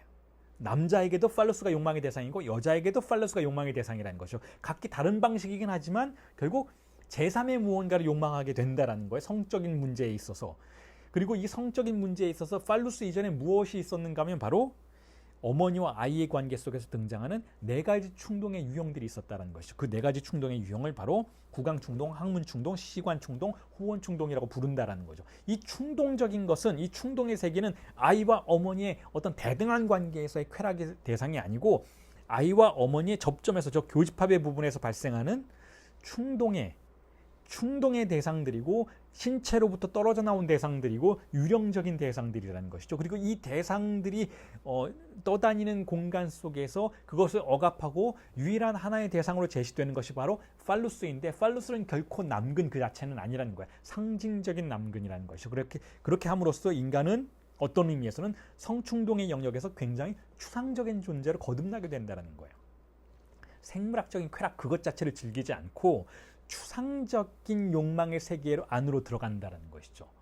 그렇게 해서 인간에게 어떤 성충동의 무언가를 자극하는 외설적인 것은 단지 생물학적인 그 해부도적인 관계가 아니고 어떤 상황과 팔루스를 갖거나 갖지 못했거나 혹은 누군가에게 팔루스가 되거나 혹은 되도록 강요받거나 혹은 그것을 빼앗긴다라는 의미에서 추상적인 구조가 결국은 인간의 성충동을 촉발시키는 요인으로 작동하게 된다라는 의미에서 성관계는 없다라는 거예요. 그럼에도 불구하고 인간의 문명은 남성과 여성을 어떤 스탠다드한 성적인 파트너로 가정을 하고 그 사이에서 성충동을, 성관계를 만족시키게 하려는 경향을 갖게 되는 것이죠. 그렇게 해서 언제나 어긋나는 부분들이 갖게 된다는 거예요. 언제나 어긋나는 부분들이 갖게 됨으로써 결국은 인간은 자신이 진짜 원하는 것과 원한다고 알고 있는 것 사이의 간극을, 즉 분리를 경험하게 된다는 것이고, 그 분리, 그 간극 속에서 헤어나지 못하게 된다는 것이죠. 그런 의미에서 인간은 결국 인간의 문명은 불만 속에 빠져든다는 거예요. 인간은 어떤 종류의 주입상수에 핍진한 상태를 살아가게 된다는 것이죠. 획득되지 못하는 쾌락을 추구하는 방식으로 자신의 성적인 불만족을, 성충동의 불만족을, 쾌락의 불만족을 감내해야 된다는 것이죠. 자, 이걸 락강이 세미나 16에서는 뭐라고 표현했는가 하면 대타자의 불탄 영토라고 불렀어요. 다시 말해서 대타자라는 것은 권력에 의해서 받아들여지는 언어의 세계를 말하는데, 그 언어의 세계를 아이가 수용한 뒤에는 결국 마치 불에 탄 영토처럼 아무것도 뜯어먹을 게 없는, 어떤 생명체도 살아나지 못하는 그 핍진한 사막과 같은, 그와 같은 영토를 상징계라고 부르고, 그것을 우리가 살아가게 됐다라고 이야기를 하는 것이죠. 자, 그런데 그것만이 전부인가 하면, 그렇게 핍진한 상태만이 전부인가 하면 그렇지 않다는 거예요. 왜냐하면 그렇게 핍진하기 때문에 우리의 존재는 쾌락을 오히려 더 요구하게 된다는 거예요. 우리의 무의식은 자신이 성적인 충동의 세계가 핍진한 상태에 존재한다라는 것을 인식하고, 우리의 무의식이 그걸 인식하는 것이죠. 우리의 의식은 잘 모른다는 거예요. 의식은 행복해 할 수 있어요. 나는 굉장히 아름다운 아내가 있어. 아름다운 여자친구가 있어. 나는 굉장히 잘생긴 남자친구가 있어. 나는 우리는 멋진 커플이야. 라고 생각하면서 아주 만족스러운 어떤 의식적인 세계를 살아가고 있을 수는 있다는 거예요. 그런데 거기에는 어떤 성충동의 만족도 존재하지 않을 수 있다는 것이죠. 그럴 경우에 이들의 무의식은, 이 주체의 무의식은 다른 방식의 보상을 요구하게 된다는 거예요. 그 보상의 요구에 부응해서 등장하는 것을 락강이 증상이라고 부른다는 거예요. 그게 바로 증상 개념이라는 거예요. 증상. 즉 성충동의 만족의 불가능성에 부응해서 우리에게, 자, 그렇다면 이걸 한번 탐닉해봐라고 제시되는 것. 자, 그게 바로 제3의 요소로서의 증상이라는 것이죠. 가장 그 중에서 그 제3의 요소로서 가장 합법적인 요소가 바로 팔루스라는 거예요. 하지만 그것만 있는 게 아니라는 것이죠. 우리의 무의식은 팔루스 말고 더 많은 증상에 경도되거나 사로잡히게 되는데, 그 사로잡힘이 바로 많은 문제를 일으켜서 그 내담자를 상담실로 찾아오게 만든다라는 거예요. 그러면서 이렇게 말하는 것이죠. 내가 왜 그 생각을 멈추지 못하는지 모르겠어요. 왜 내가 거기에 자꾸 빠져드는지 모르겠어요. 왜 내가 그 고통스러운 이미지 속에서 계속 허우적대는지 모르겠어요. 나도 모르겠어요. 난 그걸 원하지 않는 것 같은데, 나의 삶은 이리로 가야 하는 것 같은데 나는 저 증상에 빠져서 허우적거리는 것 같아요 라고 호소할 때 우리는 이렇게 의심해 볼 수 있다는 것이죠. 정신분석이라면 이 내담자의 무의식은, 의식적으로는 이 증상을 고통스러워하고 있지만 이 내담자의 무의식은 사실상 이걸 탐닉하고 있다는 거예요. 왜냐하면 그 원인은 이 내담자의 세계는 다른 많은 인간들의 세계가 그러하듯이 쾌락이 없는 사막과 같은 핍진한 상태이기 때문에 그 핍진한 사막에서 오아시스처럼 만난 증상을 놓지 못하게 된다는 것이죠. 그것이, 그 증상이 어떤 신체적인 고통이건, 아니면 어떤 도박과 같은 증상이건, 아니면 어떤 모순된 사랑이건, 그 모순된 사랑이 증오의 형태로 표현되는 것이건, 어떤 종류의 어떤 고착이든 간에 결국 내담자의 의식은 거부하고 있지만 무의식은 거기에 얽혀 들어가서 그것을 탐닉하고 빨아먹고 있을 수 있는 그와 같은 사태가 바로 증상이라는 개념이라는 거예요. 그래서 의식적인 차원에서 아무리, 자, 우리 증상을 포기하는 연습을 같이 한번 해봅시다 라고 아무리 심리치료사가 내담자에게 의식적이고 합리적이고 대등한 관계 속에서 제안을 해도 내담자는 당연히 그러겠습니다. 연습해 보겠습니다. 그거 포기하는, 그 술을 포기한, 담배를 포기하는, 그런 것들을 포기하는, 그 모순된 연애 관계들을 포기하는, 다시는 그런 남자들, 그런 여자를 만나지 않는 그러한 삶을 연습해 보겠습니다라고 의식적으로는 얼마든지 이야기를 할 수 있지만, 그럼에도 불구하고 그 내담자의 무의식은 결코 그 증상을 포기하려고 하지 않을 거라는 거예요. 이 분석이 끝나면 그 내담자의 무의식은 슬금슬금 다시금 예전의 증상으로 돌아가서 그 고착관계를 유지하려고 할 것이다라는 것이죠. 혹은 대상을 바꾸어서 이번에는 다른 대상으로, 보다 은밀한 대상으로 증상을 탐닉할 수 있는 상황을 만들려고 할 것이다라는 것이죠. 자, 그게 바로 정신분석의 증상이라는 것을 바라보는 독특한 태도라는 거예요. 자, 그래서 그 다음에 여러분들에게 말씀드리고 싶은 것은 그럼 정신분석은 증상을 어떻게 생각하느냐에 대한 보다 고전적인 얘기, 그리고 락강은 그 증상을 이렇게 해석하더라라는 보다 2세대적인, 프로이트 2세대적인 이야기를 설명을 드리면서 지금까지의 이야기들을 일단은 정리를 한번 해보겠습니다. 자, 프로이트의 원형적인 이야기를 한번 다시 돌아가 봅시다. 프로이트는 증상을 굉장히 간단 명료하게 설명을 했어요. 증상은 무엇인가 하면 증상은 억압된 성충동이 다른 방식으로 우리에게 도래하는 것이다. 우리를 방문하는 것이다. 이렇게 생각했어요. 대표적인 게 도라 사례죠. 프로이트가 꼬마 한스와 도라 이 사례 연구하면서 굉장히 많은 영감을 얻게 되는데, 특히 도라 사례를 관찰하면서 락강은 프로이트는 명백하게 이야기를 하고 있어요. 도라가 그렇게 뭐 아랫배에 복통을 느낀다든지 혹은 헛구역질을 느낀다든지 잔기침을 한다든지 이 모든 것들은 결국은 성충동이 도라에게 접근했고, 이 접근한 것을 금지되었던 것으로 간주하고, 금지되었기 때문에 억압해야 했던 것으로 간주하고, 이것을 다른 방식으로 해석해내는 과정이다라고 프로이트는 이해했어요. 그러니까 증상이란 무엇인가 하면 성충동이 다른 가면을 쓰고 등장한 것이다. 고통의 가면을 쓰고 등장한 것이다 라고 이해했던 것이죠. 상당히 어떤 아주 중요한 발견이기도 하고, 인간의 고통과 인간의 존재를 설명하는데 아주 뛰어난 견해이기도 한데, 자, 이걸 락강적인 표현으로 다시 설명을 하자면 조금 전에 말씀드렸던 것처럼 결국 증상은 그렇게 실제를 기표가 은유한 것이다. 상징계 내에서 표현하기 위해서 은유한 것이다 라고 충분히 락강적인 언어로 번역이 가능해지는 것이죠. 자, 프로이트는 증상을 억압된 충동이 고통의 양태로 회귀한 거다라고 보았지만, 똑같은 것을 우리는 락강의 이론적인 체계를 빌어서 실제가 은유된 것이다 라고 번역해 볼 수 있다는 것이죠. 그리고 단지 그와 같은 실제가 은유된 것이라는 개념을 넘어서서 락강은 이렇게 이야기를 했어요. 후기 락강이죠. 증상은 주입상스의 상실에 대한 잉여적인 보상물이다라고 이야기를 했던 거예요. 그러니까 이제는 이렇게 이야기한다면 증상을 피할 수 없는 것으로 완전히 못 박는 이론적인 태도라고 볼 수가 있어요. 그러니까 증상이 억압된 성충동이 은유된 것이다, 혹은 고통의 양태로 회귀한 것이다 라고 설명한다면, 억압의 수준을 잘 조정을 하면 억압이 너무 강렬하거나 억압이 너무 편향되거나 혹은 억압이 너무 느슨하거나 하는 그와 같은 억압의 부분을 언어로 잘 보완을 하면 증상이 회귀하지 않을 것이다 라고 기대를 해볼 수가 있겠지만, 지금 이처럼 락강이 이야기하는 것처럼 그렇게 이야기할 수도 있지만 이렇게 이야기할 수도 있어요 라고 하면서, 증상이 뭐냐 하면 바로 우리에게 주입상스가 없기 때문에 오히려 우리가 요구한 거다라고 이야기를 하게 된다면 증상이라는 것을 막을 방도가 없다라는 거예요. 그러니까 증상이라는 개념이 보다 확장된다라는 것이죠. 그리고 우리가 고통을 겪게 되는 그와 같은 사태를 막을 방도가 없다라는 것을 선언하는 그와 같은 이론적인 전회가 될 수 있다는 것이고, 심지어는 더 나아가서 이렇게 이야기할 수 있게 만드는 수렴점에 접근하게 된다는 거죠. 즉 증상이 곧 주체다라는 거예요. 왜냐하면 아까 말씀드렸잖아요.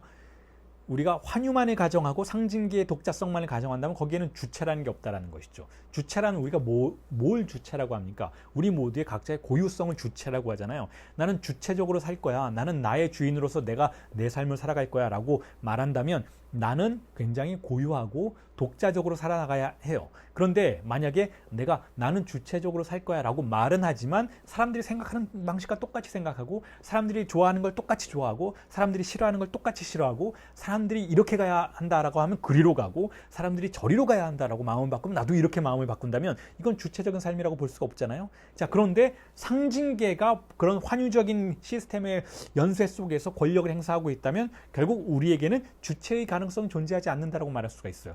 상징계의 보편성만이 존재한다면, 즉 객관성만이 존재한다면 주체성이란 존재하지 않는다라고 가정해 볼 수가 있다는 것이죠. 그런데 그 상징계의 외부가 상징계를 촉발시키거나 상징계를 흔드는 방식으로 증상을 발생시킨다면 이 증상은 상징계 전체의 입장에서는 뭔가요?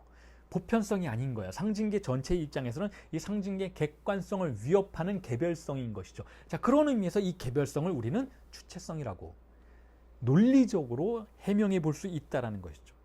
그런 의미에서도 증상은 곧 주체라는 거예요. 증상이 없다면 주체도 존재하지 않는다는 것이죠.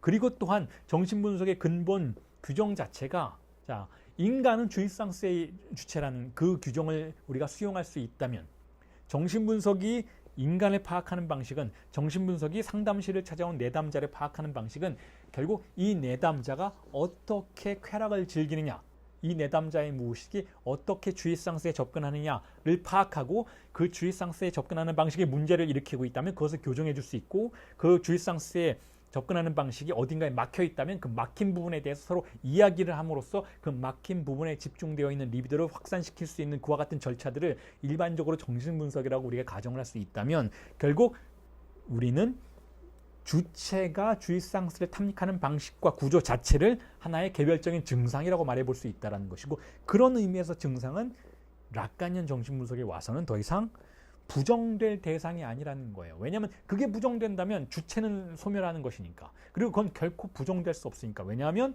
우리의 존재는 핍진하기 때문에 그와 같은 증상을 무의식은 언제나 환대하는 태도를 취하기 때문에 결국은 증상을 근절시킬 수 없다라는 거예요. 증상을 근절시킨다라는 건 결국 쾌락을 근절시킨다라는 것이고, 쾌락이 근절된다라는 건 결국 우울증의 사태라는 것이고, 우울증의 사태라는 것은 결국 주체성의 소멸이라는 것이니까, 그런 의미에서 증상은 초기에 프로이트가 생각했던 것보다 훨씬 더 변형되고 확장된 방식으로 이해될 수 있어야 한다는 것이죠. 자, 그래서 조금 전에 제가 도라 사례 여러분들에게 설명을 드렸지만, 이 도라 사례도 8월 7일 날 시작되는 락간이언 프랙시스, 이 LPI의 정규 강좌에서 보다 집중적으로 해명이 될 내용이기도 하고, 그리고 지금 말씀드릴 이 4개 담화의 구조도 세미나 17일 강의하는 8월 7일의 수업에서 보다 집중적으로, 보다 세밀하게 여러분들에게 소개될 내용이기도 한데, 미리 말씀을 드리자면 그 세미나 17에서 락강이 이런 구조를 우리에게 소개를 하죠. 4가지 구조를 소개를 하죠. 4가지 담화의 구조를 소개해요. 이 4가지 담화의 구조란 결국 상징계의 4가지 유형이라고 할 수가 있는 것이죠. 제가 조금 전에 상징계가 무엇인지를 여러분에게 설명드리겠다라고 하면서 일반적인 설명을 드렸잖아요. 하지만 세미나 17에 가서는 락강이 상징계라는 개념을 담화의 구조로 바꾸어서 다른 방식으로 설명을 하기 시작하죠.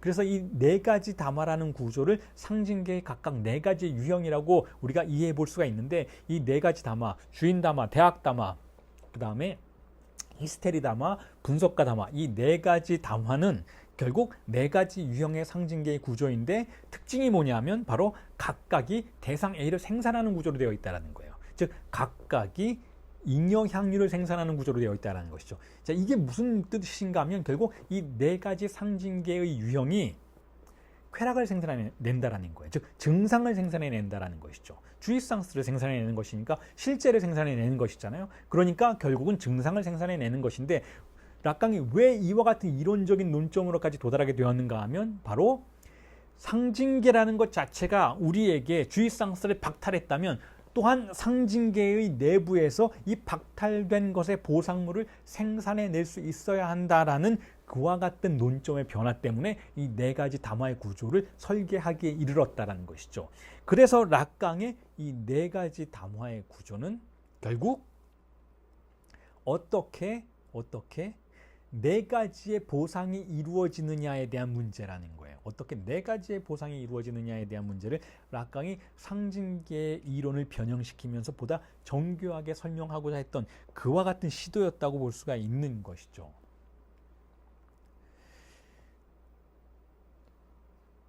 자, 그래서 여러분들에게 지금 보여드리고 있는 이 도식에 S1에서 S2로 화살표가 가고 있고, 그리고 S1의 밑에는 빗금치는 S가 있고, 그리고 S2의 밑에는 다시 A라는 숫자가 적혀 있잖아요. 알파벳이 적혀 있잖아요. 자, 이 구조가 바로 조금 전에 여러분들에게 보여드렸던 상징계의 은유와 환유의 구조이고 그 안에서 생산되는 잉여 향유, 즉 증상과 그리고 핍진한 주체의 구조를 다 말해주는 그 도식이라고 볼 수가 있어요. 조금 전에 그 원환 속에서 기표가 어떻게 작동하는지를 설명드리면서 환유와 은유를 설명드렸던 그 도식을 이렇게 락강의 주인담화, 이게 주인담화 도식이거든요. 락강의 주인담화의 도식을 빌어서 다시 다 설명을 할 수 있게 되는 것이죠. 자, 보시기 바랍니다. S1은 무엇인가요? S1이 지금 표기되어 있잖아요. S1은 독자적인 기표이죠. 한 번만 표지된 기표이죠. 그러니까 은유의 기표예요. S1. S 시니피형, 기표라는 뜻이니까 S가 하나만 있으니까 이건 단한 기표이고 항이 하나밖에 없는 거죠. 그리고 S가 하나만 있으니까 연쇄된 게 아니에요. 연쇄가 되려면 2개 이상의 기표가 있어야 한다고 했잖아요. 그러니까 S가 하나만 있다는 건 실제를 은유한 기표인 것이죠. 실제를 표지한 기표인 것이죠. 그런 의미에서 아버지의 이름이라고 볼 수도 있어요. 그런 의미에서 증상적인 기표라고도 볼 수가 있는 것이죠. S1은 어떤 의미에서는 아버지의 이름 혹은 주인 혹은 실제를 표지한, 실제를 대리하는 기표, 최초의 기표라고 볼 수가 있는 것이고 은유의 기표라고 볼 수가 있어요. 자, 그것이 일단 촉발되면 그 다음에 어떤 일이 벌어지는가 하면 바로 화살표 방향으로 기표가 비로소 개방되죠. 연쇄되죠. 그렇게 해서 S2가 나타나요. S2는 무엇인가요? 환유의 기표들인 것이죠. 환유의 세계인 거예요. 기표들이 여러 개가 하나가 다른 하나를 대체하는 방식으로 계속 연계되는, 자, 그와 같은 구조를 가지고 있는 것이죠. 그러니까 바로 S1으로부터 시작해서 S2로 나아가는 이 두 항 자체가 바로 상징계의 탄생과 유지에 관련된 기표라고 볼 수가 있어요. 상징계가 탄생하려면 결국 실제가 표지되고 억압되어서 은유되어서 하나의 단계, 1차적인 단계가 만들어져야 하고 그 공간 안으로 기표들이 환유되는 과정 속으로 나아가는 방식으로 상징계가 은유와 환유라는 기능을 비로소 갖추게 된다는 것이죠. 이게 바로 S1과 S2라는 것으로 표시될 수 있는 상징계의 기본 구조인데, 자, 그런데 이렇게 되면 어떤 일이 벌어지는가 하면, 자, 이 S1의 밑에 여러분들이 보고 계신 왼쪽 하단에 이 A가, 빗금친 S가 무엇을 의미하는가 하면 바로 이 S는 subject, 수의제라는 주체라는 단어이고 그 단어의 약자이고 그 단어의 대문자 약자에 빗금을 친 거야. 빗금을 쳤다라는 건 무슨 뜻인가 하면 핍진하다라는 것이죠. 없다라는 거예요. 죽었다라는 거예요. 뭐가 죽었는가 하면 주이상스가 죽었다라는 것이죠. 즉 S1에 의해서 아버지의 이름에 의해서 우리가 상징계 내부로 들어감으로써 우리에게는 주이상스가 성충동이 박탈됐다라는 뜻이죠. 자, 이게 우리의 기본적인 조건이라는 거예요. 빗금친 S. 우리의 신체가 문신당했다라는 거죠. 우리의 신체가 빗금쳐지게 되었다라는 거예요. 주이상스가 없는 사막이라는 것이죠. 자, 그와 같은 사막이 일단은 상징계의, 즉 S1과 S2로 은유와 환유로 지탱되는 상징계의 근본 조건이라면, 기본 조건이라면 이걸로 끝나는 것이 아니고 S2가 뭘 생산해내는가를 보라는 거예요. S2가 바로 대상 A를 생산해낸다는 것이죠. 이 대상 A는 이전에 락강이 세미나 11에서 말하던 그와 같은 유형의 대상 A가 아니라 다른 방식의 대상 A예요. 이 대상 A는 잉여 향유, 생산된 쾌락으로서의 대상 A라는 것이죠. 그러니까 결국 상징계는 S, 빗금친 S라는 박탈된 세계, 주이상스가 핍진한 세계, 문명 속의 불만 혹은 성관계는 없다라는 이 주이상스가 핍진한 사태를 만들어내기도 하지만, 상징계는 그렇지만 동시에 상징계는 증상을 만들어내기도 한다는 거예요. 그 증상이 바로 대상 A라는 것이죠. 이 대상 A가 결국은 우리에게 보상으로 주어진다는 것이죠. 그리고 그 보상을 탐닉하고 그 보상에 매달려 있는 것이 바로 우리의 삶의, 무의식적인 삶의 양태라는 거예요. 즉, 이 주인기표가 그 모든 역사를 한 번에 설명해 준다는 것이죠.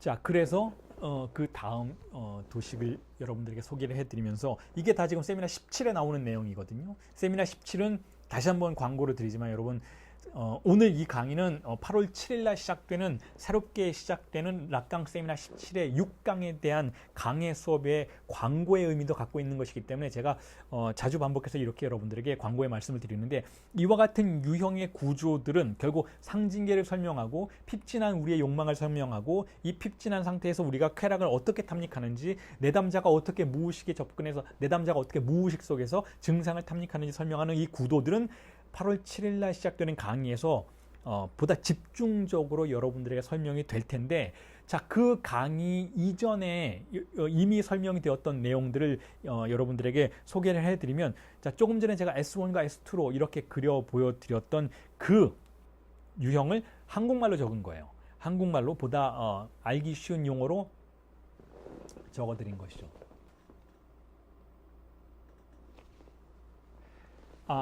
질문하신 분이 있어서 제가 간단하게 이거 설명을 드리면서 같이 한번 질문에 답변을 드리면 이렇습니다. 뭔가 이렇게 제가 언어를 통해서 성충동이 금지됐다, 쾌락이 금지됐다라고 말씀을 드리면 뭔가 좀 추상적으로 느끼실 수도 있겠는데, 자, 이렇게 일단 간단하게만 설명을 드리겠습니다. 이해해 보실 수 있을 것 같아요. 어린아이가 말을 배우는 단계에서 말을 배우나요? 아니면 규범을 배우나요? 자, 어린아이는 말을 배우는 것이 아니고 부모로부터 규범을 배우죠. 밥 먹어야 돼. 흘리면 안 돼. 엄마가 어디 갔다 올 때까지 얌전히 있어야 돼. 형하고는 싸우면 안 돼. 동생하고 싸워도 안 돼. 친구들하고 잘 놀아야 돼. 항상 명령어를 통해서 아이는 상당한 압박을 받게 되는 것이죠. 그 이전에 말을 하지 못하는 단계의 삶과 비교한다면, 말을 하지 못하는 단계에서는 누리고 싶은 것 다 누렸고, 해도 되는 것과 해도 안 되는 것은 거의 구분이 안 되는 상태의 삶을 살고 있었다면, 즉 쾌락과 불쾌만이 존재하는 삶을 살고 있었다면, 말을 배우는 단계에서 아이는 자기가 누구인지, 아들인지 딸인지, 형인지 동생인지, 손녀인지 손자인지, 이 모든 규범들을 급속도로 받아들이게 되고 그 위치에 걸맞는 행동을 하도록 강제받게 되는 것이죠. 더 이상 이전에 했던 행동들을 말을 배우는 단계에서는 하지 못하도록 금지되는 그와 같은 상태로 나아가게 된다는 거예요. 그러면서 누구처럼 해야 돼? 형처럼 해야 돼? 아빠처럼 돼야지? 엄마처럼 착해야지? 엄마처럼 뭘 해야지? 너는 딸이니까, 너는 아들이니까, 이 모든 정보를 흡수하는 과정 속에서 아이는 자신의 이전 세계의 쾌락을 포기하게 된다는 거예요. 그래서 우리가 어린아이들을 관찰하면 말을 배우기 이전과 말을 배운 이후, 즉 3살을 전후해서 아이의 태도가 완전히 달라지는 것을 알 수가 있습니다. 그걸 우리는 언어를 통해서 성충동의 쾌락이 금지된다라고 표현을 하는 것이죠. 자, 일단 그렇게 설명을 드리고 다음 단계로 넘어가면 이렇습니다. 자, 여기서 여러분들에게 도식을 통해 설명드렸던 것은 결국 주인기표가 처음에 있다라고 했는데, 이 주인기표라는 용어도 세미나 17에서 새롭게 등장하는 용어인데, 이 주인기표라는 것 자체가 무슨 뜻인가 하면 기표들 중에서 가장 막강한 기표라는 뜻이에요. 기표들 중에서 가장 막강하기 때문에 아버지의 기표가 바로 주인기표의 대표적인 것이죠. 이 아버지의 기표가 결국은 상징계를 시작하도록 만들고, 실제를 표지하고, 실제를 표지했다는 것은 실제로 밀어낸다라는 뜻이죠. 실제로 억압한다라는 뜻이죠. 그렇게 함으로써 비로소 주체를 만들어낸다라는 거예요. 주체가 바로 빗금친 주체인 것이죠. 언어에 의해서 금지당한 주체를 주인기표가 표지해낸 이후에는 기표들이 연쇄를 하면서 의미를 생산해낸다라는 의미에서 지식이 생산된다라고 볼 수가 있는 것이죠. 지식의 기표들인 거예요. 최소한의 기표가 둘만 있어도 지식이 생산된다라는 거죠. 그 지식은 의미의 형태를 가지고 있다는 것이죠. 그러한 와중에 우리가 박탈한 주의상스, 우리가 스스로를 금지시켜버린 주의상스는 아니지만 잉여적인 주의상스를 탐닉하는 사태 속으로 나아갈 수 있다는 것이 바로 위에 있는 도식의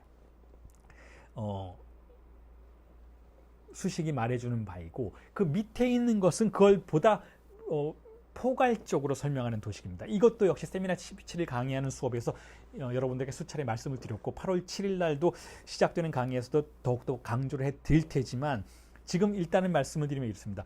이 시작점에 욕망이라는 것이 있잖아요. 시작점에.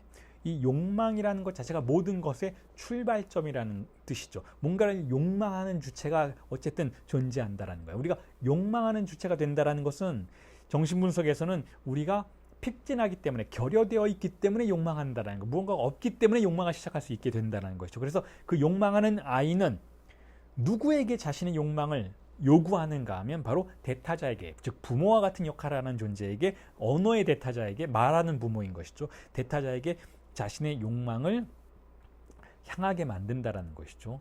그리고 이 구도 안에서 우리는 그 욕망 자체가 무엇을 숨기고 있는가, 그 하단에 무엇을 숨기고 있는가를 파악하는 방식으로 이 욕망의 유형을 이해해 볼 수 있다는 거예요. 그렇게 해서 결국은 대타자가 우리에게 상실을 생산해냈다. 언어의 대타자가 우리를 주입상실을 박탈시키는 그러한 사태 속으로 밀어넣었다라는 것을 이해할 수 있도록 만드는 것이 바로 또한 대타자 밑에 존재하는 저 상실이라는 단어가 의미하는 바라는 것이죠.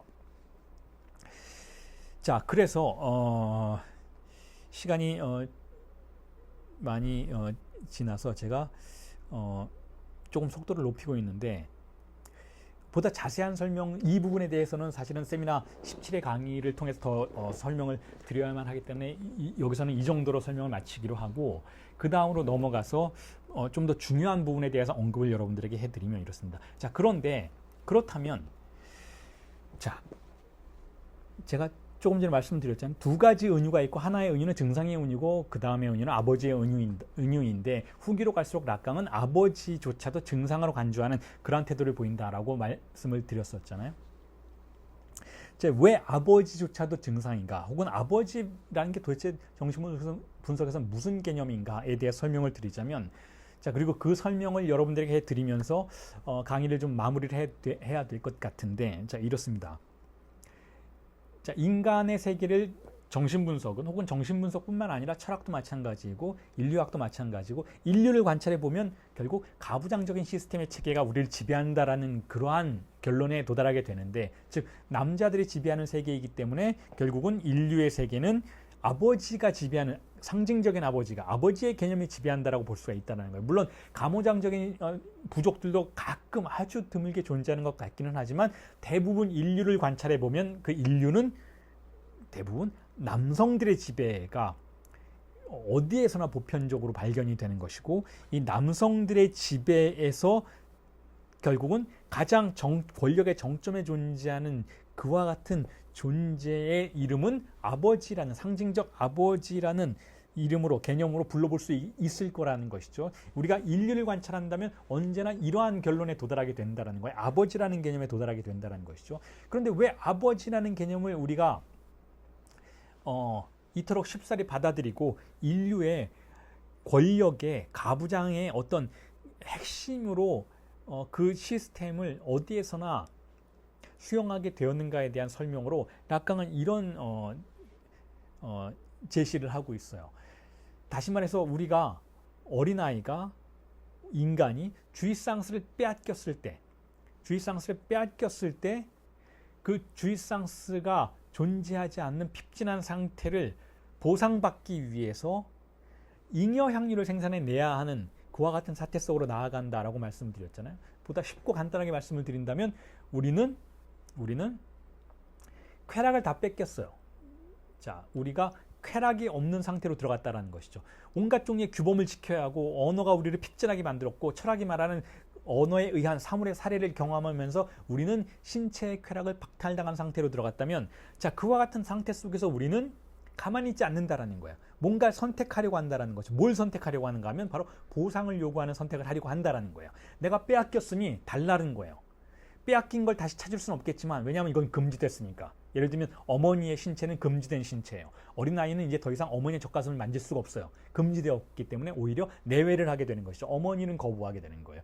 어머니의 쾌락은 거부하게 된다면, 자, 그렇다면 이 주체는 다른 걸 선택해야 돼요. 다른 쾌락의 양태, 다른 쾌락의 모드를 선택해야 하는데, 그때 주어지는 가장 보편적인 길이 바로 아버지라는 판본이라는 거예요. 아버지라는 판본은 무엇인가 하면, 아버지가 지배하는 가부장적인 세계에 들어와서 아버지가 지배하는 시스템이 우리에게 제시하는 그러한 잉여 향유들을 탐닉해 라는 길로 우리는 들어갈 수밖에 없게 된다는 것이죠. 그게 바로 아버지 판본이라는 거예요. 페르벡시옹이라는 것이죠. 이게 락강의 어떤 의미에서 신조어이기도 하고 언어 유희이기도 한데, 락강은 이렇게 얘기해요. 우리 인류가 아버지 판본을 선택했다라는 것은 결국 인류가 아버지의 유형을 갖고 있는 도착의 세계로 들어간 것과 같다라고 암시를 하기 위해서 이 용어를 사용한 거예요. 왜냐하면 백어벡시용은 백은 아버지란 뜻이고 벡시용은 버전이란 뜻이죠. 판본이란 뜻이죠. 백벡시용, 파더 버전인 것이죠. 영어로 하면. 자, 그런데 프랑스어에서 영어도 마찬가지고 백어벡시용, 퍼버전 이건 영어죠. 이라고 한다면 성도착을 뜻해요. 백어벡시용, 빨리 하면. 그러니까 백어벡시용을 빨리 발음하면 성도착이 된다는 것이죠. 그리고 성도착은 뭔가요, 여러분? 정신분석에서 성도착이라는 개념을 다루는 방식은 이래요. 성도착은 바로 어린 시절에 우리가 박탈당한 쾌락, 주의상스를 다른 방식으로 억압받지 않고 다른 방식으로 향유하는 태도라는 거예요. 다른 방식으로. 예를 들면 아주 간단한 예를 들자면 어떤 남성이 여성의 속옷을 탐닉하는 성도착이 있다면 여성의 어떤 특정한 속옷, 스타킹 같은 것을 탐닉하는 태도를 보인다면 이건 사실은 이 스타킹은 뭐의 대체물인가 하면 바로 어머니의 대체물이라는 거예요. 그러니까 어머니라는 주의상스, 어머니라는 실제를 포기당했을 때 성도착자는 확실하게 어떤 사물 하나를, 페티시스트죠. 물신주의자죠. 확실하게 어떤 사물 하나를 취한 다음에 그걸 대체물로 활용한다라는 거예요. 그런데 이 백어벡시용을, 이 퍼버전을, 이 성도착을 우리는 어떤 특정한 병적인 상태로만 간주하는 것이 아니고 락간형 정신분석은 이게 일반적인 태도라고 보는 거예요. 성도착은 일반적 태도라는 것이죠. 유형만 다를 뿐이지. 그래서 우리의 인류가 대체적으로 선택하는 그 대상은 뭐냐 하면 예를 들어서 페티시스트는 그런 어떤 속옷이나 머리카락이나 어떤 특정한 사물을 선택하지만 그런 사람들은 아주 소수이지만 대부분 가부장적인 세계를 살아가고 있는 우리의 인류는 어머니를 포기한 대신, 주입상스를 포기하는 대신 뭐를 선택하는가 하면 바로 아버지가 제시하는 팔루스의 길을 선택한다는 거예요. 팔루스를 선택한다는 것이죠. 즉 모든 사람이 거기에 쾌락이 있어라고 말한 그 추상적인 루틴을 선택한다는 거예요. 그러니까 그 루틴을 아버지 판본이라고 부른다는 거예요. 이 아버지 판본을 우리가 탐닉하는 이유는 어머니를 상실했기 때문에 그렇다는 것이죠. 아버지 판본을 탐닉해서 남자아이들은 아버지가 여자에게 어떻게 하는지를 관찰해요. 그리고 여자아이들은 또한 아버지가 엄마한테 어떻게 하는지를 관찰하죠. 그렇게 해서 여자의 길과 남자의 길을 오직 아버지의 판본을 통해서 바라보게 된다는 거예요. 그리고 그것을 락강은 증상이라고 판단하는 거예요. 즉 상실된 쾌락을 보상받기 위해서 우리가 추구하는 하나의 도착적 구조이니까 그건 증상이라는 거예요. 그건 하나의 병이라는 것이죠. 락강이 이 정도로 얘기할 때는 정신분석의 임상, 실제 임상의 실천에서 방향성을 함께 제시하고 있다고 우리가 이해해 볼 수가 있어요. 지금 락강이 아버지 판본도 증상이다 라고 말을 할 때에는, 아버지 판본도 병이다 라고 말을 할 때에는 인류는 아버지라는 병에 걸려 있다 라고 말하는 것과 마찬가지이고, 그럴 때는 락강은 이런 암시를 하고 있는 거야. 그러니까 꼭 아버지 판본을 따를 필요가 없다라는 거야. 만약에 아버지 판본이 너무나 무겁고 너무나 권력적이고 너무나 압도적이라면, 압박적이라면 그 내담자는 다른 판본도 선택할 수 있어야 한다는 거예요. 정상적인 판본이란 존재하지 않는다는 것이죠. 우리가 일반적으로 심리학이나 정신의학의 세계에서는 일종의 정상적 판본을 가정해요. 그래서 심리 상담사분이 때로는 이런 이야기를 감히 할 때도 있죠. 내담자에게 결혼 생활 잘하세요. 애들 생각하셔야죠. 이런 말들. 혹은 청소년들에게 부모한테 잘해야지. 부모님들이 너희들 얼마나 사랑하시는데. 이런 말들은 결국 가부장적인 체계의 판본을 그 내담자에게 강제하는 태도라는 거예요. 그런데 이 가부장적인 태도 자체가 우리가 그냥 상식적인 차원에서는 굉장히 정상적으로 스탠다드한 것처럼 보일 테지만 락강의 관점에서는 혹은 정신분석을 연구하는 우리의 관점에서 그건 역시 상당히 병적인 태도라고 볼 수 있어야 한다는 것이죠. 그렇기 때문에 결국 락강은 이 아버지 판본을 대체할 수도 있다라고 생각을 해요. 필요하다면 내담자가 아버지 판본이 아니라, 즉 우리 모두가 선택하는 상식적인 판본이 아니라 아주 개인적이고 개별적인 증상의 판본을 선택할 수도 있다라고 생각을 하는 것이죠. 그렇게 해서 이 아버지 판본이라는 단어를 사용한 것이 22번째 세미나였어요. RSE라는 세미나였는데, 즉 실제 상징 상상이라는 세미나였는데, 그게 바로 74년도에 진행됐던 세미나죠. 그리고 바로 그 다음 해에 쌍톰이라는 세미나를 하죠. 바로 제임스 조이스의 사례를 다루면서 제임스 조이스가 어떻게 아버지 판본 없이도 자신의 상징, 상상, 실제를 조화롭게 구성해낼 수 있었는지를 연구하는 세미나를 하게 되죠. 그 세미나를 했다라는 것 자체가 의미하는 바는 아주 의미심장한 것이죠. 무엇인가 하면 바로 우리 모두가 정상이라고 생각하고 있는 이 가부장적 시스템의 보상 체계를 선택하지 않아도 다른 방식으로도 얼마든지 개인의 삶을 건강하게 살아갈 수 있다라는 그와 같은 암시와 연구의 방향성을 제시해주는 세미나였다고 할 수가 있기 때문에 아주 의미심장한 것이죠. 자, 그래서 그에 대한 강의도 또한 이후에 제가 진행하는 다른 강의에서 여러분들에게 보다 집중적으로 말씀을 드리겠지만 오늘 그 모든 이야기를 다 전달해 드릴 수는 없는 것이니까, 자, 일단 여러분들에게 한 가지 짚고 넘어가 드리고 싶은 건 무엇인가 하면 보편성이란 존재하지 않는다는 거예요. 우리 모두가 지금 상식의 세계에서 내담자를 맞이하고 내담자에게 이런저런 조언을 하려고 하는 그러한 태도를 보인다면, 자, 그건 엄밀한 의미에서는 전혀 과학적인 태도가 아니라 미신적인 태도라는 거예요. 즉, 아버지의 권력에 의해서 지배받고 있는 가부장적 시스템이라는 종교를 믿고 있는 미신적 태도라는 것이죠. 자, 그렇기 때문에 그 미신적인 태도로부터 정신분석은 거리를 두려고 했다라는 거예요. 그리고 덧붙여서 여러분들에게 간단하게 소개만 해드리고, 자, 이 부분 역시 8월 7일 날 시작되는 강의에서 종교의 기원과 종교의 승리라는 그러한 테마를 통해서 여러분들에게 전달해 드리고 싶은 내용인데, 오늘의 시간 관계상 간단한 소개만 해드리자면 이렇습니다. 락강은 이렇게 생각해요. 바로 그 종교, 여러분, 종교라는 건 우리가 어떻게 생각하나요? 과학이 발전하면 종교는 쇠약해질 것이다. 종교는 소멸할지도 모른다라고 생각했잖아요. 그리고 많은 사람들이 이렇게 얘기하잖아요. 요즘 사람들은 종교를 믿지 않는다. 신을 믿지 않는다. 무신론자들이 너무 많다라고 생각하잖아요. 그런데 주변을 둘러보십시오. 과연 그러한가? 우리나라 현실만을 봐도 그렇지 않습니다. 종교가 더욱 막강해지고 더 대형화되고 있고 더 많은 사람들이 교회에 가고 있어요. 더 많은 사람들이 종교를 믿고 있어요. 왜 이렇게 되는 걸까요? 왜 이렇게 과학이 발달하고 과학이 많은 걸 설명하면 설명할수록 오히려 우리는 종교라는 것에 더 경도되는 것일까를 락강은 이렇게 설명을 하죠.